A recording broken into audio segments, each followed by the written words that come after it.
ഏറ്റവും പ്രധാനപ്പെട്ട വിവരങ്ങൾ വരുന്നുണ്ട്. വിജിനിലേക്ക് ഒരിക്കൽ കൂടി പോവുകയാണ്. വിജിൻ, കോടതിയിൽ നിന്ന് മറ്റ് നിർണായകമായ വിവരങ്ങൾ ഈ ഘട്ടത്തിൽ ലഭിക്കുന്നുണ്ടോ?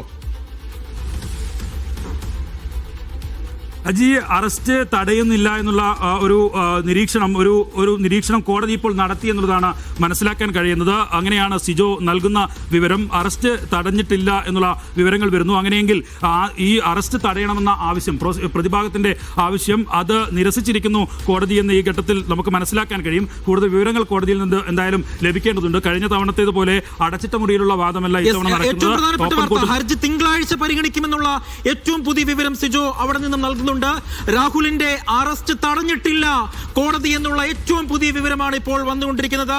തിങ്കളാഴ്ച കേസ് പരിഗണിക്കും, ഹർജി പരിഗണിക്കുമെന്നുള്ള ഒരു നിർണായകമായ വാർത്തയാണ് ഇപ്പോൾ കോടതിയിൽ നിന്ന് നമുക്ക് ലഭിക്കുന്ന ഏറ്റവും പുതിയ വിവരം. അതിൽ കോടതിയുടെ പരാമർശം തന്നെയാണ് എടുത്തു പറയേണ്ടത്. ലൈംഗിക അതിക്രമ പരാതികളിൽ കാലതാമസം ബാധകമല്ല എന്ന് കോടതി പറഞ്ഞിരിക്കുന്നു. തിങ്കളാഴ്ച ഹർജി പരിഗണിക്കും. ഞാൻ ഒരിക്കൽ കൂടി വിജിനിലേക്ക് പോവുകയാണ്. വിജിൻ, കൂടുതൽ വിവരങ്ങൾ സിജോയുടെ പക്കൽ നിന്നും ലഭ്യമാകുന്നുണ്ട് ഈ ഘട്ടത്തിൽ കോടതിയിൽ നിന്നും. അജി, എന്തായാലും പ്രോസിക്യൂഷന്റെ വാദങ്ങൾ പൂർണ്ണമായും അംഗീകരിച്ചിരിക്കുന്നു കോടതി എന്നുള്ളതാണ്. തിങ്കളാഴ്ച മാറ്റണം എന്നുള്ളതായിരുന്നു പ്രോസിക്യൂഷന്റെ വാദം. ആ വാദം കോടതി അംഗീകരിച്ചിരിക്കുന്നു. ഒപ്പം തന്നെ അറസ്റ്റ് തടയരുത് എന്നുള്ള പ്രോസിക്യൂഷന്റെ വാദവും അതും കോടതി ഇപ്പോൾ അംഗീകരിച്ചിരിക്കുകയാണ്. തിങ്കളാഴ്ച കേസ് പരിഗണിക്കുന്നതുവരെ അറസ്റ്റ് തടയുക എന്നുള്ളത് സ്വാഭാവികമായും അങ്ങനെ ഒരു ആവശ്യമായിരിക്കും പ്രതിഭാഗം ഉന്നയിക്കുക. വിധി വരുന്നതുവരെ അറസ്റ്റ് തടയുക. പക്ഷേ അറസ്റ്റ് തടയുക എന്ന കാര്യത്തിൽ ആ തീരുമാനം കോടതി എടുത്തിട്ടില്ല. അറസ്റ്റ് തടയുകയോ തടയുന്നില്ല എന്നോ പറഞ്ഞിട്ടില്ല. അതിനർത്ഥം പോലീസിന് അതിന്റെ നടപടിക്രമങ്ങൾ അനുസരിച്ച് മുന്നോട്ട് പോകാനുള്ള അനുമതി നിലവിൽ ഇപ്പോൾ തിരുവനന്തപുരം ജില്ലാ കോടതി നൽകിയിരിക്കുന്നു. രാഹുൽ മാങ്കൂട്ടത്തിനായ തിരച്ചിൽ വീണ്ടും ഊർജിതമായി തന്നെ നടക്കും. ആദ്യത്തെ കേസിൽ ഹൈക്കോടതി അറസ്റ്റ് തടഞ്ഞിട്ടുണ്ടെങ്കിൽ രണ്ടാമത്തെ പെൺകുട്ടിയുടെ പരാതിയിൽ നിലവിൽ ജില്ലാ കോടതി അറസ്റ്റ് തടയുന്നില്ല.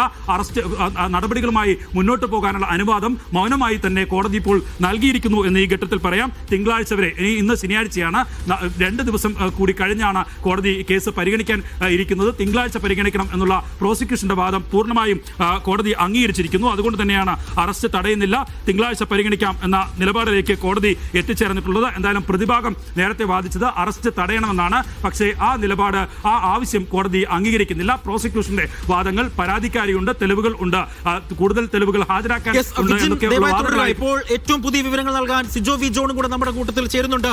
സിജോ, ഹർജി തിങ്കളാഴ്ച പരിഗണിക്കുന്നു. പ്രോസിക്യൂഷന്റെ പ്രധാനപ്പെട്ട ആവശ്യം ഇതായിരുന്നു. അറസ്റ്റ് തടയുന്നതിന് ശക്തമായി തന്നെ എതിർത്തിരുന്നു പ്രോസിക്യൂഷൻ. ഇപ്പോൾ എന്താണ് കോടതിയിൽ നടന്ന സംഭവങ്ങൾ? തിങ്കളാഴ്ച പരിഗണിക്കും എന്നുള്ളതാണ് ഏറ്റവും പുതിയ വിവരം. മറ്റു കൂടുതൽ വിവരങ്ങൾ എന്താണ് സിജോ?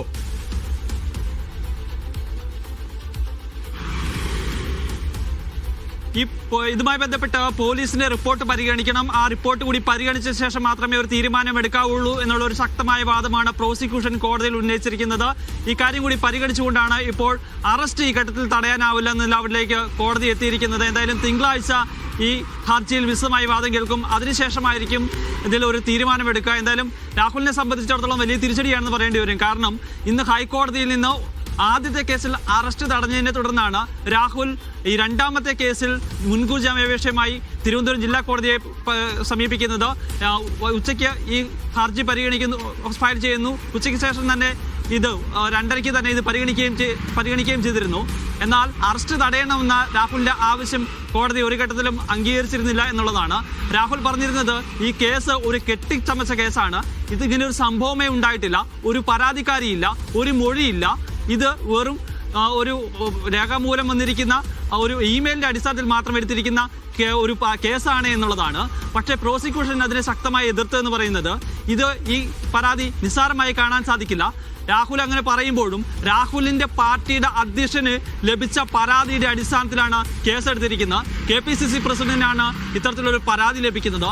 ആ പരാതി KPCC പ്രസിഡന്റ് DGPക്ക് കൈമാറുകയായിരുന്നു. പ്രത്യേക അന്വേഷണ സംഘം അത് പരിശോധിച്ചു. അതിൽ പറഞ്ഞിരിക്കുന്ന കാര്യങ്ങൾ ഗുരുതരമായ ആരോപണങ്ങളാണ്. അത് പ്രഥമദൃഷ്ട്യാ തന്നെ നിലനിൽക്കുന്നതാണ്. ആ സാഹചര്യത്തിലാണ് രാഹുലിനെതിരെ ബലാത്സംഗ കേസ് ചുമത്തിയിരിക്കുന്നത്. ഇതുമായി ബന്ധപ്പെട്ട് ഇരയുടെ മൊഴി രേഖപ്പെടുത്താനുള്ള നടപടികളിലേക്ക് കടക്കുകയും ചെയ്തിട്ടുണ്ട് എന്നുള്ള കാര്യങ്ങളാണ് പറഞ്ഞത്. എന്തായാലും ഇത്തരത്തിൽ ഒരു ജാമ്യാപേക്ഷ പരിഗണിക്കുമ്പോൾ അറസ്റ്റ് തടയുന്ന ഉൾപ്പെടെയുള്ള നടപടികളിലേക്ക് പോകുമ്പോൾ പോലീസിന്റെ റിപ്പോർട്ട് കൂടി പരിഗണിക്കണം എന്നുള്ള ഒരു കാര്യമാണ് പ്രോസിക്യൂഷൻ ഉന്നയിച്ചിരിക്കുന്നത്. അത് വളരെ പ്രധാനപ്പെട്ട ഒരു കാര്യമാണ് എന്നുള്ളത് കൊണ്ടാണ് ഈ ഘട്ടത്തിൽ അറസ്റ്റ് തടയാനാവില്ല എന്നുള്ള കാര്യം തിരുവനന്തപുരം കോടതി വ്യക്തമാക്കിയിരിക്കുന്നത്. എന്തായാലും രാഹുലിനെ സംബന്ധിച്ചിടത്തോളം വലിയ തിരിച്ചടിയാണ്. കാരണം ആദ്യ കേസിൽ അറസ്റ്റ് തടഞ്ഞുവെങ്കിലും രണ്ടാമത്തെ കേസിൽ ഇപ്പോൾ പ്രത്യേക അന്വേഷണ സംഘത്തിന് രാഹുലിനെ അറസ്റ്റ് ചെയ്യുന്നതിൽ യാതൊരു തടസ്സവുമില്ല. അതുകൊണ്ട് രാഹുൽ ഉടനെങ്ങും പുറത്തു വരുമെന്ന് പ്രതീക്ഷിക്കേണ്ട, അല്ലെങ്കിൽ പുറത്തു വരാൻ രാഹുലിന് വരാനറിയില്ല. പക്ഷേ രാഹുലിനെ തേടി അന്വേഷണ സംഘം കേരളത്തിനകത്തും പുറത്തും തിരച്ചിൽ ശക്തമാക്കിയിട്ടുണ്ട്.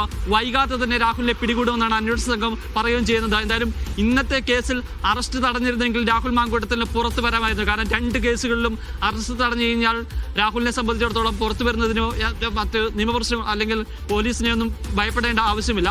കൂടുതൽ കാര്യങ്ങളിലേക്ക് രാഹുൽ നീങ്ങുകയും ചെയ്യായിരുന്നു. പക്ഷേ ഇന്നത്തെ തിരുവനന്തപുരം കോടതിയുടെ ഉത്തരവ് പ്രകാരം രാഹുലിന് അത് വലിയ തിരിച്ചടിയായി തന്നെ നിലനിൽക്കുകയും ചെയ്യുകയാണ്. രാഹുൽ പരമാവധി ശ്രമിച്ചു. കാരണം ഇത്തരത്തിലൊരു കേസില്ല എന്നുള്ള കാര്യം ആവർത്തിച്ച് കോടതിയിൽ മുന്നോട്ട് കൊണ്ടുവന്നു. കാരണം ആദ്യ കേസിൽ ഒരു പരാതിക്കാരി ഉണ്ടായിരുന്നു. ആ പരാതിക്കാരി മുഖ്യമന്ത്രിക്ക് പരാതി നൽകുകയാണ് ചെയ്തത്.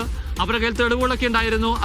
പക്ഷേ ഈ കേസിൽ അത്തരത്തിലുള്ള കാര്യങ്ങളൊന്നും ഇല്ല എന്നുള്ളത് തന്നെയാണ് ഏറ്റവും പ്രധാനപ്പെട്ടായി രാഹുൽ മാങ്കൂട്ടത്തിൽ ഉന്നയിക്കുകയും ചെയ്യുന്നത്. പക്ഷേ ഇതുമായി ബന്ധപ്പെട്ട് പരാതി പരിശോധിച്ചെന്നും അത് പ്രഥമദൃഷ്ട്യാ തന്നെ നിലനിൽക്കുന്നതാണെന്നും വിശദമായി മൊഴി രേഖപ്പെടുന്ന നടപടികളിലേക്ക് അന്വേഷണ സംഘം കടക്കുകയാണെന്നും ഉൾപ്പെടെയുള്ള കാര്യങ്ങളാണ് പ്രോസിക്യൂഷൻ കോടതിയിൽ വ്യക്തമാക്കിയിരിക്കുന്നത്.